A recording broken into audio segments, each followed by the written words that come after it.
All right, well, good evening, everyone, and thank you for joining us tonight. It's really just an informational meeting to get everyone up to speed on the forthcoming intersection project that is in your respective areas. And we held a series of zoning meetings, about a year and a half ago, with a lot of you in that same area. We gave a little foreshadowing of this project in the works. It's been in the works for decades, and I think Don's going to get into a little of history of that. Really just an opportunity for each one of you to meet individually with the engineer, find out exactly how it's going to affect your property, and for us to answer any questions you may have.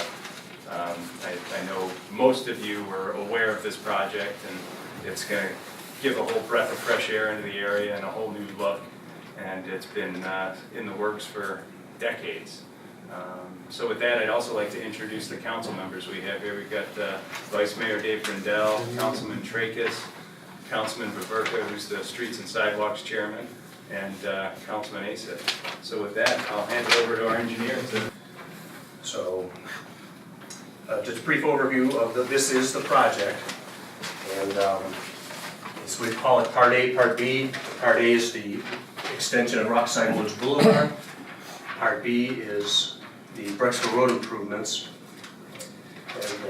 and centralized on the new proposed intersection. That project actually started as more of a global project for the whole corridor, starting at Rockside Road and heading north across the highway all the way down past the Cloverleaf to the railroad bridge, the entire corridor north of Rockside Road. That was on our capital plan as a major water line replacement, resurfacing. And then as these projects kind of dovetailed together and things became more apparent on this portion, it just changed things, how we attack the job and strategize how to best to design it and build it. So as it is today, this is what two separate engineering firms designing both projects bid together though, so a lot of coordination between two consultants. We did take bids. Had two bidders. The apparent low bidder was for Breezy Trucking and Paving, $9.561 million, so a very large project. Largest one I've been involved with here at the city. But I was thinking about it, the Rockside Road project was $40 million, I believe I remember hearing. So relatively speaking, the city has had bigger projects in the past, but it's big. And that's split out, as you see on the sheet there. Part A was a little over $6 million, and that's about 1,800 feet. And then Part B was $3.383 million, and that's about 1,650 feet. The Part A project, the specifics of this meeting is really to talk about Part B. That's what affects you most. But just in general, it's really just roadway and utility extension of we're currently where the road utilities end. We're just extending that across all the way to the intersection. And there's many challenges and nuances there, which is why the job is taking 24 months duration, because there's some things that have to fall into place, permits, that corridor, and how we can best facilitate getting traffic off Rockside Road onto the highway. And we've had consultants identify through safety studies, interchange modification studies. It's a strict regimentation of what ODOT requires, federal highways requires you to do when you start playing with their freeway ramps. We've been marching to some specific identified improvements. We took down the BP, widened this ramp. We have what we call a variable lane use, where in the PM rush hour it's a dual left. So that has been constructed a year or two ago. It's working fantastic. We do have this one in the works. It's a variable dual left in the morning to pick up a morning rush hour for folks trying to come into Oak Tree. That will get built this year. And we've got more improvements. We've got big ideas about triple lefts, triple rights coming off the ramp for southbound 77. Right now the northbound ramp is a one left lane, one right lane. We want to make those double barrels both directions. We've got some other ideas about removing Rockside Place from the intersection from Quarry Lane, just to push that traffic further down, bring it out to Freedom Square traffic signal. So these things are global, and we're marching towards them. The big one was this loop ramp. If you've ever been on Ridge Road at 480, both ramps are double barrel lefts that then merge to one before you get to the main lane highway. And we did want to pursue that. Move through some of these detail exhibits. So we hoped to be able to construct this when we were doing this ramp at the same time. But ODOT had a lot of heartburn with that because they've got major weave problems due north, major problems that the highway fails at the peak hours. And they would not let us, they didn't want to entertain the possibility of us funneling more traffic to a problem that fails already. So they were reluctant, they told us we couldn't do it, but they said, if you, the City of Independence, you look at other things you can control in your jurisdiction, things you can do to help funnel traffic and give some relief valves to help this situation, we might consider approving it. So again, looking at this roadway and the criticality of getting that interconnected with the hope that people that are already back here would take out one movement, people who want to go north on 77, rather than right now having to funnel all the way down and come back this way to a congested intersection. Continue to get them a way to escape north. Same with people coming in. They can already come down 21, but there's no connectivity here. So rather than coming all the way down, coming back, if this road is interconnected, we think we can pull off traffic in the morning. There's a lot of traffic coming off this ramp in the morning. So again, with this roadway project, we sort of committed to doing it, knowing it was on our master plan, and knowing that it was going to help ODOT, help us with approving other corridor improvements on Rockside Road. It made perfect sense now that we're here investing in the improvements. This is a area plan that Jeremy spearheaded, City Council and administration, looking at areas of development in our business district. Obviously, the interconnectivities of roads, relief valves is always critical. I think walkability was an aspect that came up. This corridor being tired is something that came up, need to be enhanced, things that would help generate development, marketability. So these are all things that were played into our in our scope of the project. You know, initially, again, just water main jobs started out, but then you start looking at the big picture, and you start saying, well, while we're here, it makes perfect sense. Let's upgrade it. Let's replace the walks. Let's add walks. Let's make it nice to look at and some decorative street lighting. So again, it got to be a bigger thing than just strictly a water main project. But it is how we got here. And then, again, you start doing all those things, and we get a customer here who's ready to go, loves the exposure to the freeway, and we enter into pass legislation to enter a development agreement, very strict timelines and commitments for us to deliver infrastructure to support the Topgolf project on the road that we had already been planning to build anyway, but just kind of turn the screws a little bit on getting it built quickly, maybe quicker than we were thinking. And then again, this is why we packaged a Part A, Part B, because they needed, yes, they needed the road, but they also needed that intersection, and we committed to it. So we are, why it's important to try to award this contract next month, or in February, is because we're committed to get what we're calling stage 1 of the Part A, is building the road and the infrastructure across their frontage by sometime this summer, so that they can open their doors. I believe they want to get going here in the fall, I believe fall of this year. So that's going to be where our contractor's main focus is. He's some penalties if he doesn't meet those completion dates. Interim, we call them interim completion dates. And then he'll have the balance of the contract of the 2 years to build the rest of it. This is just as part of the scope of E.L. Robinson, we pulled the trigger on a streetscape feasibility study, looking at some different options, improve the walkability, the aesthetics. This is what we gravitated to, and we discussed it in a streets committee meeting, and basically going from the existing condition, which very narrow, still narrow tree lawns, but just making a nice 8-foot wide path. We do have a section of code that says our sidewalks in business districts have to be more than just 5 feet. So that's one of the main reasons why we upgraded it. And you know, the speed at which people travel up the corridor, it helps to have a little bit more buffer and get pedestrians a little bit further away from the traffic. So one thing you notice here, there's utility poles. You notice it's getting pushed back on that westerly side. Again, to just clean things up and kind of let our decorative lights kind of stand out a little bit better over there. So that is part of the project. So that's kind of how we got to where we're at. Now I dive into the very specifics. These are the improvement plans that's sitting on the table up here. One thing to talk about, this widening, everything in pink is pavement, new pavement. Everything in yellow is existing curbs, and it's just a very narrow corridor. We only have 66 feet of right-of-way. Pavement is narrow, 2 lanes in each direction. All this widening was designed to be on one side because we felt we could, rather than impact both sides, residents on both sides of the street, we could just cut that in half and only affect people on the west side.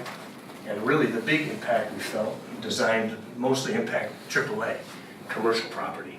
So they are taking the brunt of all of the impact from the construction of pavement and property that we need from them is primarily getting, we felt it was a smart thing to do to try to minimize impacts to the residents and property owners. So again, just showing you that their existing drive is right there, the way it was designed.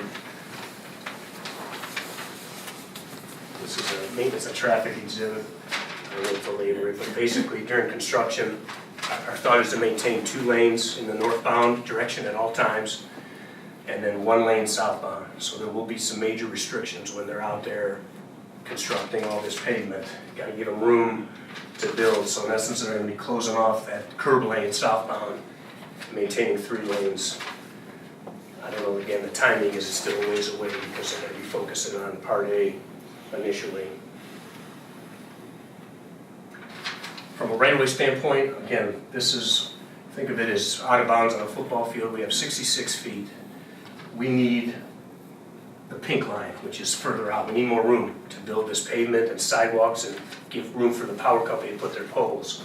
So that is in essence property on the west side that we've got to acquire from the yellow to the pink.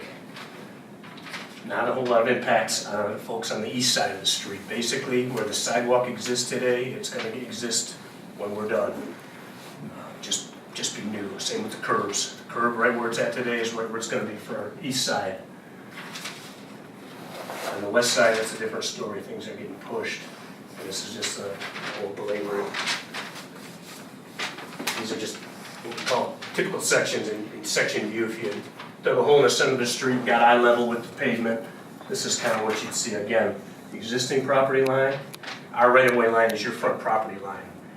That's this in section view. We need to build out to here.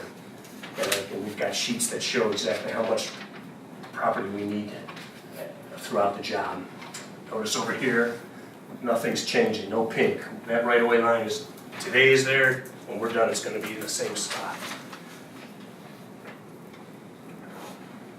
So this is kind of hard to look at, but in your packets, if you're affected by this project, there might be some of you, by the way, that have aprons that can get completely rebuilt without us affecting your private property. If that's the case, we don't need to worry you about anything. But there are instances where on the east side, this little bit of a bump out here, we've got to cheat back outside the right-of-way just to grade and make your apron smoother, make your driveway smoother. So we might need, it's minuscule, 4 feet, 4.5 feet, it varies, but it's minuscule. It's really, we need your permission on a temporary basis. Our contractor is going to need to get onto your front of your private property to go back when it's time for him to do the work and grade your property a little bit. But all intent and purpose, people on the east side are going to be very minimally impacted by the work, by the project, and by the acquisition. Folks on the west side is a little bit different. All the work's taking place there. You can start to see the difference between existing and proposed. So here it's looking like 14 feet, 15 feet, and it's increasing as we go north. And basically that just means we need your front of your property if you're on that side. So in plan view, pink is proposed, there's the sidewalk. Power poles are proposed, shown all there. And in your packet, if you're affected, you'll have sheets that we zoom in on your very parcel, and we look at different views to help you understand what your impact is, what the city's take is going to be. So we want to share that with you. This is just moving further north if you live further north, very similar. Again, on the east side, very minor need for real estate. And even if we only need 4 feet, we're asking you for permission to go a little bit further, just to give our contractor room to work. And it's really very minor. You can see here, residential, only 20 feet. And the minute you get it over to AAA, it's about double. And there's the impact, it's double the impact for AAA in terms of the real estate that's needed there. This just gets into the weeds with engineering plans that try to help. It's the only thing I had at my disposal to help explain the need for the land, but same principle as those other section views. These are just utilities, and again, we can spend time one-on-one with you if you're interested or if you want to try to understand this. It's maybe way more involved than you care to get into, but it's the only thing, again, I have to communicate. These are what we call drive profiles. It's really the same thing. Getting eye level with the pavement, looking at how your driveway is going to get repositioned, reshaped. Because right now, that sidewalk is up against the curb. We're going to widen the tree lawn. We're putting in an 8-foot wide sidewalk, and we're going to taper it back to match it in smooth. And so it's just reshaping things. It's all that's required.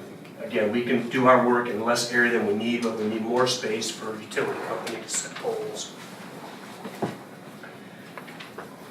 If you're on the east side of the street, maybe I'll go back to this. And highlighted in orange is what we're calling a temporary easement limit, and that's just the area of land we need temporarily. So we'll hope to handle that, getting permission from you if you're on that side with this property access agreement. Basically, we've had professional surveyors do a meets and bounds survey of the area of space that we need. And it's minor, 129 square feet on this particular example. And we've given that to an appraiser. They've appraised the value. And in this property access agreement, there's going to be a spot for the fair market value of what an appraiser says that's worth. You're giving us temporary permission to use it for 24-month duration. We'll really only need a week to 2 weeks to physically do the work. We just don't know standing here today whether that's going to be 25 weeks from today or 49 weeks from today. So we just need more time. So those we hope are a lot easier to swallow. And then if you're on the west side, you'll get a similar exhibit in your packet. If you're on the west side and we need your property, the same exhibit, but if you see, it's a right of way. So in essence, this area, this happens to be 2,400 square feet, will get peeled off of your parcel. The city is hoping to acquire it. We need to acquire it in order to do our work. So in your packet, you'll have this exhibit. You'll also have the survey, legal description, and then again, you'll, not in your packet today, but soon, later this week, our law department will be sending you a very formal notice of intent to acquire language in a very formal packet, which will have the fair market value, the value analysis from the appraiser. You'll see what the value of the land was placed on that property. So you'll be, in the letter format, you'll see the offer, so to speak, of what the city has appraised the fair market value of that land, both the temporaries and the permanents. And that's nothing that I was involved with other than coordinating with the engineers and the surveyors and the law director. So my understanding is that the letter will say you're going to have 3 weeks to kind of look it over, set up meetings with me, answer your questions. If you feel that the value isn't what it should be, you can contest it. And then there's a whole process that spins off from that. We're hopeful that you'll agree with the value and sign the paperwork. And in a perfect world, that's what would happen. If not, there's a procedure in place that, in fact, you might see it. Notice of intent to appropriate. We might have legislation on a February meeting if there's objections. We might do it anyway to be protective of the city's rights. It allows us to keep moving forward even if there's objections. And we just go through the court process, but it allows us to still move forward with our project because we've got commitments with these contractors that they have rights to these areas of land on very specific dates. March 31st is a specific date that we had in our bid documents of when the contractor had access to the property. So there's a procedure, and Greg can speak to that either later one-on-one or certainly following up. I think the letter says that give him a call if there's discussion or questions. And I certainly am available to assist you on the technical things and helping you understand a little bit more. But that's kind of the end of what I want to talk to you about. We've got plans here. Sean's available. You're welcome to stretch out back in the major council chambers where the boards are at. One of us can be in there looking at your property with your plans, and we'll get you the packets over there also. That little table that was set up where you walked in, that's where Janine and Coral will be with your envelopes. If give them your name, and if you're affected, you'll have an envelope. And feel free to open it up, stretch the plans out, look at it, and we'll stick around as long as it takes tonight, answer your questions. And we'll take general questions even right now before we dispatch. Is there any? I appreciate you holding up all your questions so I can get through this. But It's going to do that deceleration line on the in front of AAA. Are they taking out that landscape line? We are. Yes and no. We have to move it. So we're impacting it, and they're being compensated for that in the value analysis. But it's going to be put back. It'll just be further west than it is today, and we're obligated to contract. They blind us now with they sit over there with their headlights on and high beams, and it just floods us because they're in the back by that garage. Yeah. Gets over the mound. Yeah. Oh, yeah. Oh yeah, they shoot. They come right. They sit right by the garage there, and right down my driveway. You're right into the headlights. Well, the height of the mound isn't going to change. The height is going to stay. So that's right where they got the tip in the middle. Oh. Well, maybe we could cheat it up a little bit during construction. Well, you're going to be in that area, so. Oh yeah. When you cut it back, you can push it back and raise it up. Yeah, they probably never know. We probably could get away with that. Any other general questions? Yes, sir. It goes back to the, excuse me, goes back to the traffic signal. How are you gonna accommodate those of us that live right there? Accommodate you in what capacity? To help us to get the hell out of the driveway. Sean, I mean, there's nothing specific. The stop bars, are well back. I don't know that there's any auxiliary signals per se to help you see or feel what the signal's doing. Well, once you flood that traffic onto that road, it gets stuff now. You're gonna put a red light there. It's gonna block our drives. If that red light turns red and there's heavy traffic out there, we can forget about getting out the drive going southbound. We'll look at the plans and relative to your driveways and see where the stop bars are, see where people are going to be sitting, and that's a valid question. Nothing I have a good answer for you right now. We'll look into that. I'm also interested in the traffic study where the warrant was granted. Okay. I'd like to see that. Okay, yeah, we have a detailed study. One of the things we also looked at was the warrants for the signals at Kleber and Longano. There's a pretty regiment of what requires a traffic signal, and we looked at that because there's very little traffic coming in and out of there. But at the peak hours, I believe it met one of the warrants for the peak hour, and I believe we intend to. I don't know if it flashes during the day or not, but it's going to be traffic actuated, so it'll rest in red for the side street once it's actuated, and if it's not in a systemed timed corridor plan, it'll trip the signal. But That would be nice for our driveways too. yeah, it's separate signals for driveways. I don't know if that was in They the put budget. right in the apron there. It's in the fine print. Okay, yeah, I didn't read it close enough. Okay. Anything else? Okay, well, if you don't mind getting back to your station back there, and again, and we have a master list, so if your name is not on it, it just means that you're not, don't have a special packet. But we're still happy to answer your question. You were still invited to the meeting because you're within the footprint of the project. So thank you for coming, and we'll stick around as long as you care to. And I have business cards on the table if you want to pick them up. If you want to get home and or we could schedule something later, that's fine. I do have one more question. Yes, sir. This used to be the photocopying room. When the hell did that change? About 2 years ago? God, you had me worried there for a while. Yeah, It's now across the hall.